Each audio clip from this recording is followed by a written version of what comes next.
Romanos capítulo 5, o texto que já foi lido aqui, mas vamos lê-lo novamente. Estaremos falando hoje sobre justificação pela fé. Romanos capítulo 5 diz assim: Justificados, pois, mediante a fé, temos paz com Deus, por meio de nosso Senhor Jesus Cristo, por intermédio de quem obtivemos igualmente acesso pela fé a esta graça na qual estamos firmes, e gloriamo-nos na esperança da glória de Deus. E não somente isso, mas também nos gloriamos nas próprias tribulações, sabendo que a tribulação produz perseverança, e a perseverança experiência, e a experiência esperança. Ora, a esperança não confunde, porque o amor de Deus é derramado em nossos corações, ou em nosso coração, pelo Espírito Santo que nos foi outorgado. Porque Cristo, quando nós ainda éramos fracos, morreu a seu tempo pelos ímpios. Dificilmente alguém morreria por um justo, pois poderá ser que pelo bom alguém se anime a morrer. Mas Deus prova o seu amor para conosco, em que Cristo, ou pelo fato de Cristo ter morrido por nós, sendo nós ainda pecadores, logo muito mais agora, sendo justificados pelo seu sangue, seremos por ele salvos da ira. Porque se nós, quando inimigos, fomos reconciliados com Deus, mediante a morte de seu Filho, muito mais estando já reconciliados, seremos salvos pela sua vida. E não apenas isto, mas também nos gloriamos em Deus, por nosso Senhor Jesus Cristo, por intermédio de quem recebemos agora a reconciliação. Amém? Vamos orar. Senhor, nós te louvamos pela sua bondade, pela sua misericórdia, te louvamos pela sua palavra, te louvamos porque os méritos do Filho de Deus nos alcançou. E neste momento, Senhor, nos ajude a expor a sua palavra, que possamos não somente ser ouvintes, mas praticantes de tudo aquilo que nós aprendermos nessa noite. Glorifica o teu nome, nós oramos em nome de Jesus. Amém. Deus é justo, meus irmãos. Esta é, sem dúvida nenhuma, uma das maiores verdades da Bíblia. Deus é justo, Deus é reto, Deus é santo. E foi justamente esta verdade, esta afirmação que aterrorizou o coração do monge Martinho Lutero, quando ele se deparou com a Epístola aos Romanos, e o conceito de justiça apresentado nessa epístola, sem dúvida nenhuma, é aterrorizador. Pensar em um Deus justo que pune pecadores entorpecia o coração do monge Martinho Lutero ao ponto de ele pagar altíssimas penitências e ficar de fato entristecido e aterrorizado com essa verdade. Ele mesmo diz em seus escritos que ele não conseguia amar a esse Deus. Quando ele lia a palavra justiça revelada no livro de Romanos, ele diz nos seus manuscritos que ele não conseguia amar esse Deus. Mesmo sendo um monge e tendo uma vida irrepreensível quanto à igreja, quanto à sua fé, quanto à religião, ele se sentia atormentado por essa verdade. Até que um dia, que ele mesmo diz, que Deus teve pena dele. Quando ele leu Romanos capítulo 1, versículo 17, que diz que a justiça de Deus, ela se revela no Evangelho de fé em fé, e o justo, portanto, vive da fé. O coração do Martinho Lutero, neste momento, uma luz, uma centelha da chama da Reforma Protestante passou a brilhar. E ele começou a entender que a justiça na Bíblia, a justiça revelada no livro de Romanos, não se trata apenas de Deus punir pecadores, mas também, num ato de Deus, o Deus santo e justo, justificar e inocentar pecadores. Portanto, pode surgir a pergunta: do que se trata essa doutrina de justificação pela fé? A doutrina da justificação pela fé, meus irmãos, ela trata do modo como nós, pecadores, ou todos os pecadores, aqueles que creem, podem ser aceitos por Deus. Como um homem no estado de queda, no estado de pecado, pode se reconciliar e voltar a ter acesso a Deus? Essa doutrina, meus irmãos, observe bem isso, é uma das principais, se não a principal doutrina da Escritura. Lutero vai dizer que essa doutrina ela é a porta de entrada para a compreensão do Evangelho. De modo que um crente que não conhece a doutrina da justificação pela fé, ele ainda não compreendeu o Evangelho de Jesus Cristo. Calvino vai dizer que essa doutrina ela é a dobradiça pelo qual se debruça toda a religião e toda a fé cristã. Spurgeon vai dizer que essa doutrina foi a chave com a qual Lutero destravou as masmorras da mente humana e trouxe essas mentes de volta cativa à obediência a Cristo e a sua lei. Reverendo Hernandes Dias Lopes vai dizer que essa doutrina ela não é secundária, ela é o âmago do Evangelho. Veja a importância de conhecer a doutrina da justificação pela fé. Mas para que nós possamos entender o texto de Romanos capítulo 5, a partir do primeiro versículo, é importante entender o que Paulo fala antes disso.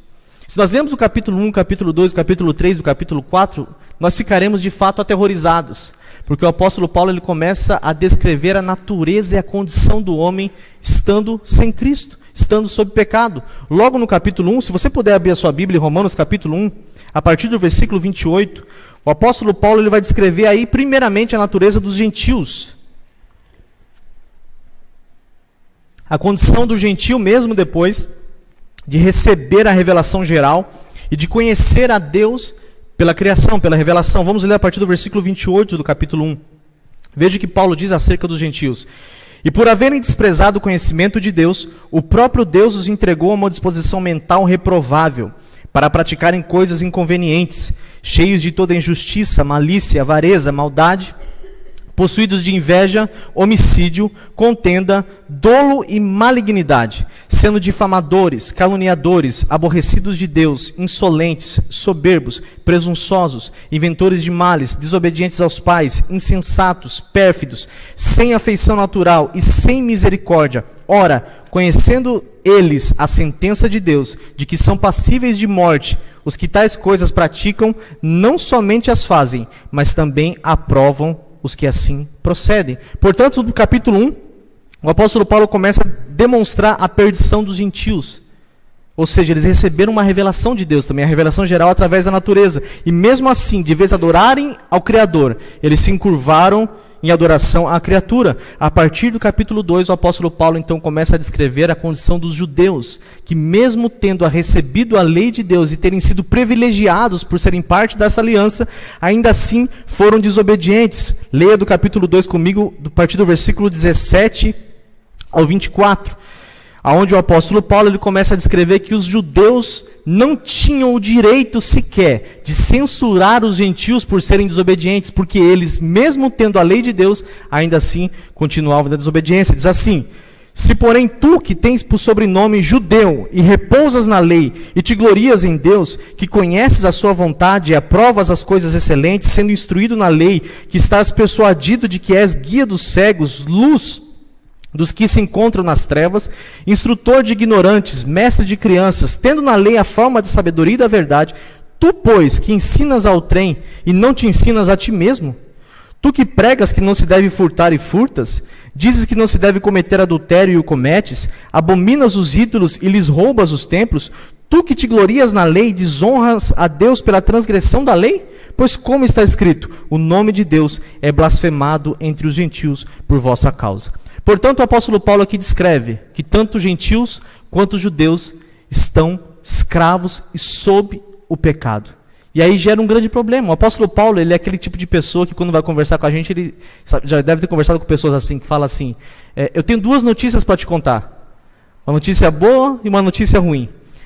Eu particularmente sempre prefiro ouvir a notícia ruim primeiro, né? E depois que a gente ouve a notícia boa, sobrepõe a notícia ruim. O apóstolo Paulo é do meu time, ele começa contando a notícia ruim.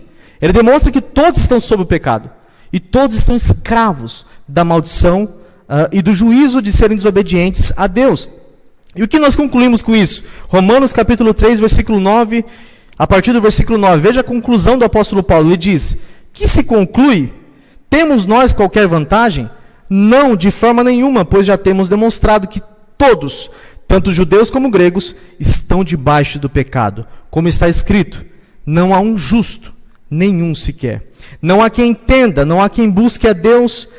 Todos se extraviaram e a uma se fizeram inúteis. Não há quem faça o bem, não há nenhum sequer. A garganta deles é sepulcro aberto. Com a língua urdem engano, veneno de víbora está sobre os seus lábios. A boca está sobre os seus lábios, a boca eles têm cheia de maldição e de amargura. São os seus pés velozes para derramar sangue. Nos seus caminhos a destruição e miséria, desconhecem o caminho da paz. Não há temor de Deus diante dos seus olhos. Diante dessa notícia, que coração que não fica aterrorizado? Que coração não fica atemorizado? Como o homem nesse estado pode ser aceito por Deus? Mas, a partir do capítulo 3, o versículo 21, veja o que o apóstolo Paulo diz. Mas agora, inclusive o texto foi lido aqui já, sem lei se manifestou a justiça de Deus, testemunhada pela lei e pelos profetas. Aí você fica perguntando, mas irmão Bruno, que justiça é essa? Qual é a natureza dessa justiça? Do que o apóstolo Paulo está falando? Para que nós possamos entender a natureza dessa justiça, dessa doutrina, é importante entender, irmãos, que a doutrina da justificação, ela difere da santificação. A santificação é um processo, ou seja, quando o crente se converte, ele recebe a graça e Deus paulatinamente vai transformando o seu coração, tornando este crente a imagem de Cristo. A justificação não é um processo, ela é um ato. E ela não acontece dentro de nós. A justificação, ela acontece no tribunal de Deus. Na verdade, a justificação ela já aconteceu no conselho eterno, onde Deus, pela sua própria vontade, decidiu justificar aqueles que eram objetos da sua graça, ou seja, os eleitos. Portanto, a justificação ela não é um processo, e ela também é um ato único e irreversível. Ou seja, se uma vez o crente foi justificado, ele não vai ser justificado mais de uma vez. É somente uma vez. E também irreversível, porque uma vez que o crente foi justificado, ele não pode deixar de ser justificado. Até porque esse ato é um ato soberano e de Deus, não dos méritos do crente. Nós entendemos, portanto, meus irmãos, que a justificação ela é um documento na qual todos aqueles que creem são declarados inocentes diante de Deus. E aqui surge a primeira interrogação. Você acharia um juiz que condena, ou melhor, que inocenta um culpado justo? Eu tenho acompanhado alguns depoimentos da Operação Lava Jato, por certo alguns irmãos também devem acompanhar, e lá nós vemos algumas figuras de um julgamento ou de um depoimento. Vemos a figura da acusação, a figura do réu, a figura da defesa, e tem a figura do juiz. E todos nós, pecadores e maus, ao olharmos para a figura do juiz, o que nós esperamos? Que o juiz seja justo. Que diante de provas incontestáveis, que alguns são submetidos, o juiz faça justiça. Nós não acharíamos, nós sendo pecadores, não acharíamos justo que o juiz inocentasse uma pessoa culpada. Mas foi exatamente isso que Deus fez. Porque nós éramos culpados. Nós estávamos sob a ira de Deus, sob o juízo de Deus. Então, irmão Bruno, como Deus pode continuar sendo justo, justificando culpados? Abra sua Bíblia em Romanos capítulo 4.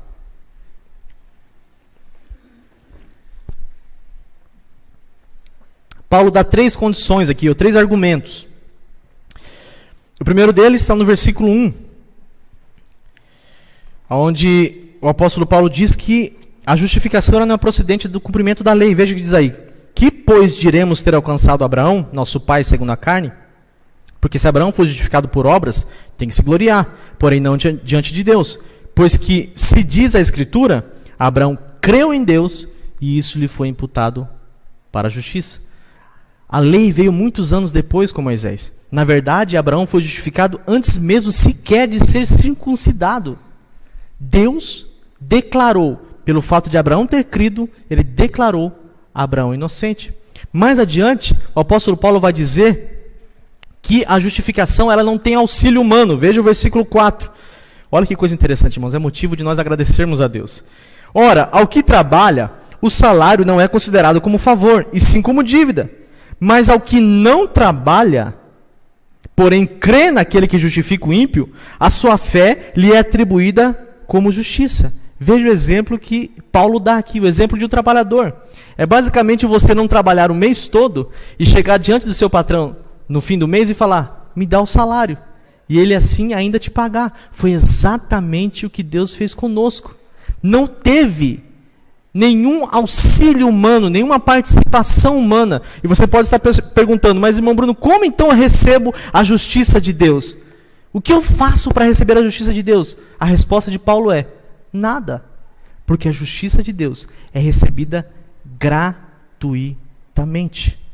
Até mesmo a fé, que é a causa instrumental da justificação, é dom gratuito de Deus. Nós recebemos gratuitamente. Mas olha que coisa interessante, ele conclui citando as palavras de Davi. E aqui que o meu coração salta do peito, irmãos. Quando ele diz assim: e é assim também que Davi declara ser bem-aventurado o homem a quem Deus atribui justiça, independentemente de obras. Bem-aventurado aquele cujas iniquidades são perdoadas e cujos pecados são cobertos. Bem-aventurado o homem a quem o Senhor jamais imputará pecado. A resposta para a pergunta, como Deus continua sendo justo, justificando pecadores, está aqui. Ou seja, por causa da imputação. O que é imputação? A palavra no grego para imputação aqui conota a ideia de colocar na conta de outra pessoa. Em última instância, parafraseando, Deus não justifica pecadores, Deus justifica inocentes, porque foi colocada na nossa conta, daqueles que creem, a justiça e os méritos do Filho de Deus. Quando nós cremos em Cristo, o Martinho Lutero vai dizer que isso é a troca dupla, né? A justiça de Cristo é imputada no crente e o pecado do crente foi condenado em Cristo Jesus na cruz do Calvário. Para que você possa entender o que eu estou querendo dizer, deixe-me fazer uma pergunta para você. Você entende pela Bíblia, pela teologia cristã, que você é um pecador por causa de Adão? Você vai dizer, sim. E eu vou perguntar para você, mas por que você é pecador em Adão, quando na verdade você não estava no Éden? Quando não foi você que pegou o fruto do conhecimento do bem e do mal? Não foi você que comeu desse fruto? Por que então que você e eu, todos os descendentes de Adão, nos tornamos pecadores? Por causa da imputação. Ou seja, Deus imputou a condenação do pecado de Adão em todos os seus descendentes. É por isso que o apóstolo Paulo, a partir do capítulo 5, ele vai começar a fazer a comparação entre Adão e Cristo, que por causa da queda de um, veio a ofensa a todos os seus descendentes. E agora, por causa da justiça de um justo, um substituto perfeito, nosso fiador, para aqueles que creem, também de igual modo recebem gratuitamente, por imputação, a justiça e os méritos do Filho de Deus. Foi gratuitamente. Deus colocou isso na sua conta. Qual é a causa meritória, portanto, da justificação? A morte de Cristo. Cristo no Getsêmani, meus irmãos. Ele compareceu perante o tribunal de Deus.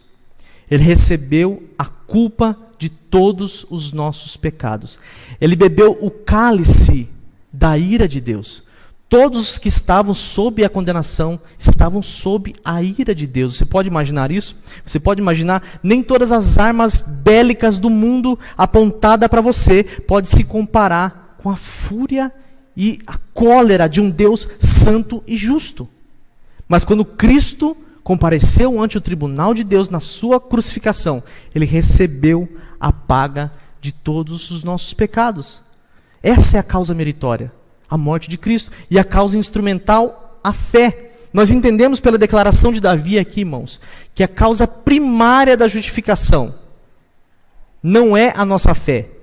A fé é a causa instrumental. Ninguém é salvo por causa da fé.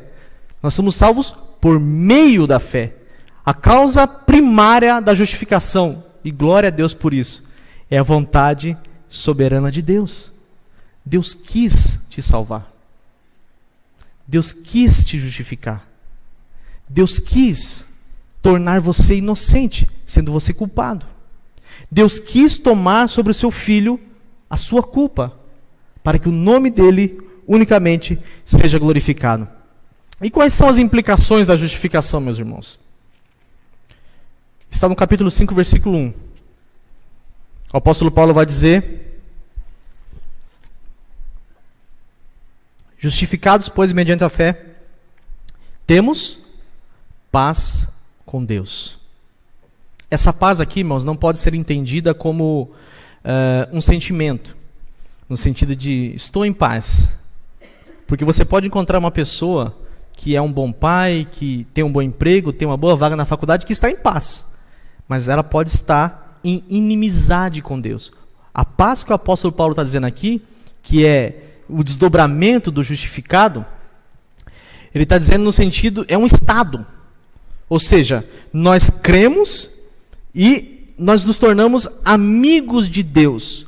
Outrora nós estávamos sob alvo da sua ira, e agora nós temos paz com Deus. Paulo continua dizendo, olha isso, por intermédio de quem obtivemos igualmente acesso pela fé. Não era isso que Martim Lutero contrapunha à Igreja Católica? A doutrina do sacerdócio universal, que antigamente eles acreditavam que somente o sacerdote podia ter acesso a Deus, somente o padre ou o papa podia ser mediador entre os homens, mas Lutero pregava que todos os crentes justificados pela fé, somente pela fé, podiam ter acesso a Deus, porque outrora nós éramos inimigos, outrora nós éramos adversários de Deus, nós não tínhamos o favor divino, mas agora, por causa dos méritos do Filho de Deus, Deus nos olha com favor, de modo que nós podemos ter acesso a Ele gratuitamente. Nós não precisamos da intervenção de um líder espiritual, nós não precisamos de uma cobertura espiritual, nós não precisamos de um pregador, nós não precisamos de um orador, não precisamos de um representante, a não ser o que Cristo fez na cruz. Nós temos acesso gratuitamente, temos paz com Deus e segurança na nossa salvação. Os irmãos já devem ter ouvido a expressão propiciação, que aparecia muito no Antigo Testamento, né? A Arca da Aliança, ela tinha o conhecido propiciatório em cima, onde ficavam os querubins. O que é propiciação? A palavra propiciação transmite a ideia de tornar propício. Quando Cristo fez propiciação pelos nossos pecados, Cristo nos tornou propício para Deus. O que outrora era desagradável e cheirava mal às narinas de Deus, hoje, por causa dos méritos do Filho de Deus, dos méritos de Cristo, cheira o bom cheiro e o perfume de Cristo. Somos recebidos por Deus gratuitamente. Mais adiante, meus irmãos, o apóstolo Paulo vai dizer no versículo 3, e não somente isso, no capítulo 5, mas também nos gloriamos nas próprias tribulações. Veja isso. Porque a tribulação produz perseverança, e a perseverança, experiência, e a experiência, esperança. O segundo desdobramento é esperança. Para aquele que é justificado em Cristo, ele tem esperança. A justificação, ela é o atestado, olha aqui para mim, é o atestado de que nós estaremos para sempre com Cristo. É a nossa esperança, é a nossa âncora, é a certeza na eternidade. E você pode estar perguntando, mas irmão Bruno, qual é o desdobramento dessa doutrina para a minha vida hoje? Para o meu cotidiano? Veja o que o apóstolo Paulo diz. Ele diz que as tribulações, ele diz não somente isso, mas também nos gloriamos nas próprias tribulações, ou seja, a doutrina da justificação também nos traz paz em meio às intempéries. Porque o apóstolo Paulo argumenta aqui que as tribulações elas vão preparar o justificado para estar com Cristo. Ou seja, é um processo de aperfeiçoamento, né? A palavra tribulação transmite a ideia de pressão aqui, de apertar, de ser pressionado. E a tribulação produz perseverança, ou seja, paciência em meio às adversidades, e a paciência produz esperança. Ou seja, a palavra aqui no original dá a ideia de um ouro provado no fogo, ou seja, Deus está preparando, aperfeiçoando aquele que é justificado. E é isso que o apóstolo vai dizer. Mais adiante, quando ele fala que aqueles que ele justificou, ele também glorificou. Ou seja, a santificação, que é o aperfeiçoamento, é o primeiro passo para a glorificação e estarmos para sempre com o nosso Senhor. Mais adiante, meus irmãos, veja o versículo 6. Porque Cristo, quando nós ainda éramos fracos, morreu a seu tempo pelos ímpios. Dificilmente alguém morreria por um justo, pois poderá ser que pelo bom alguém se anime a morrer. Mas Deus prova o seu amor, o seu próprio amor para conosco, pelo fato de Cristo ter morrido por nós, sendo nós ainda pecadores. Outro desdobramento da justificação é experimentar o glorioso amor de Deus. Se os irmãos observarem aí, no versículo 6, o apóstolo Paulo nos chama de fracos. Ainda no versículo 6, ele nos chama de ímpios. No versículo 8, ele nos chama de pecadores. No versículo 10, ele nos chama de inimigos. Quem amaria alguém com esses predicativos? Mas Deus prova o seu amor para conosco, em que Cristo morreu por nós, sendo nós ainda pecadores. Nós não merecíamos o amor de Deus. O amor de Deus, ele é demonstrado aqui com obras, ou seja, o verdadeiro amor, ele é demonstrado não somente com palavras bonitas. Deus não se debruçou na janela da eternidade e viu o homem indo de mal a pior. Ele mostrou o seu amor com obras, com atitudes. E que atitude é essa? Ele enviou a si próprio na pessoa do seu filho para ser morto, maltratado, vilipendiado, cuspido. Transpassaram o seu lado, os seus pés e as suas mãos, colocaram uma coroa de espinhos na sua cabeça, esbofetearam o nosso mestre, blasfemaram contra o nosso mestre. Isso ele fez porque o seu amor para conosco era, de fato, imensurável. E Paulo conclui, meus irmãos, versículo 11. E não apenas isto, mas também nos gloriamos em Deus, por nosso Senhor Jesus Cristo, por intermédio de quem recebemos agora a reconciliação. Ele vai dizer que um outro desdobramento da justificação pela fé é ter prazer em Deus, se gloriar em Deus. Você tem prazer em Deus? O crente justificado, ele tem prazer em Deus, ele tem prazer nas coisas de Deus, ele tem prazer em vir para um culto solene. Ele tem prazer em ler as Escrituras.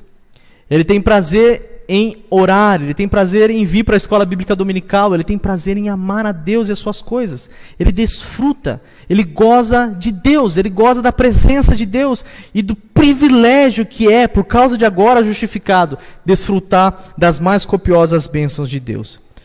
Portanto, meus irmãos, nós concluímos aqui que a justificação efetivada por Cristo na cruz, ela traz para nós, seus objetos, plena comunhão com seu Criador, outrora perdida no Éden. Eu gostaria de fazer algumas aplicações aqui para que nós possamos colocar em prática aquilo que nós ouvimos essa noite. A primeira coisa que nós temos que entender, meus irmãos, é que a justificação, para concluir, ela não é gradual, no sentido de que possa existir um crente mais justificado do que outro. O crente mais piedoso entre nós aqui é tão justificado quanto mais fraco. Portanto, eu não sei como está a sua vida espiritual, se você talvez esteja desanimado, cansado, mas eu quero que você entenda uma coisa. O que Cristo fez por você na cruz, Ele fez de uma vez por todas. Você está declarado inocente. Não há nada que você possa fazer, grave isso, que vá aumentar o amor de Deus por você. E não há nada que você deixe de fazer que vai fazer o amor de Deus diminuir. O que Cristo fez na cruz, Ele fez de uma vez por todas. Você está declarado inocente. Com relação à sua piedade, isso diz respeito à sua santidade, é um outro ponto. Mas diante de Cristo, você foi declarado inocente. É o que Calvino chama de justiça forense, né? Ou seja, é uma declaração judicial mesmo. Uma justiça que vem de outro, uma justiça que vem de fora. O segundo ponto. Entenda que a justificação que Cristo efetivou na cruz, ela traz consigo algumas implicações. É o que Paulo vai argumentar a partir do capítulo 6. Ele vai dizer que a justificação produz em nós mortificação dos nossos membros. É impossível que você seja justificado se você não vive uma vida piedosa. Como eu posso saber, irmão Bruno, se eu sou justificado por Deus, se Cristo me deu esse presente ou não? Veja a sua vida espiritual. Você consegue abandonar o pecado? Você vive uma vida de santidade? Se você mentia, você parou de mentir. Se você roubava, você parou de roubar. Se você adulterava, você parou de adulterar. Se você cometia outros inúmeros pecados, você deixou e abandonou esses pecados. Isso é um desdobramento lógico da justificação e teológico também. E o terceiro ponto, mais nobre de todos. Agradeça a Deus por Ele ter enviado o seu Filho para morrer por alguém tão pecador como eu e como você. Se não há gratidão no nosso coração pelo que Cristo fez por nós, nós de fato ainda não entendemos o Evangelho e de fato ainda não recebemos o presente de Deus de sermos justificados pelos méritos e pela obra de Cristo efetivada na cruz do Calvário. Amém, meus irmãos? Amém. Curva a sua cabeça. Nosso Deus, nós te louvamos e te engrandecemos, Senhor. São maravilhosas, Senhor, as palavras do apóstolo Paulo descritas em Romanos. De fato, Senhor, a sua justiça nos alcançou. De fato, são os seus méritos e aquilo que o Senhor fez por nós na cruz, ó Deus, que nos dá condição de sermos recebidos e aceitos como filhos de Deus diante da sua presença, Senhor. Nós queremos te agradecer essa noite. Te agradecer pelos cravos nas mãos, pelos cravos nos pés. Te agradecer por ter suportado, meu Deus, a vida humana, todos os dissabores, Senhor, que o Senhor experimentou durante os seus 33 anos aqui na terra, para salvar pecadores como nós. Te glorificamos pelos méritos do Filho de Deus. Te glorificamos, ó Deus, pelo privilégio que o Senhor nos concedeu de termos acesso à sua presença e de agora, Senhor, termos paz contigo. Te glorificamos, meu Deus, porque ainda que nós éramos pecadores, e o que nós merecíamos era a tua ira, era a punição dos nossos pecados e a tua justiça operada em nós, Senhor, na condenação, o Senhor manifestou a sua justiça em Cristo. Foi Ele, ó Deus, que bebeu o cálice da tua ira. Foi Ele o nosso representante. Foi Ele, meu Deus, quem suportou, meu Deus, a culpa dos nossos pecados e a tua ira, meu Deus. Obrigado, Senhor, pelo que o seu Filho fez por nós. E obrigado por tão grande e precioso presente. Nós te agradecemos e te glorificamos em nome de Jesus, Senhor. Amém. Deus abençoe os irmãos.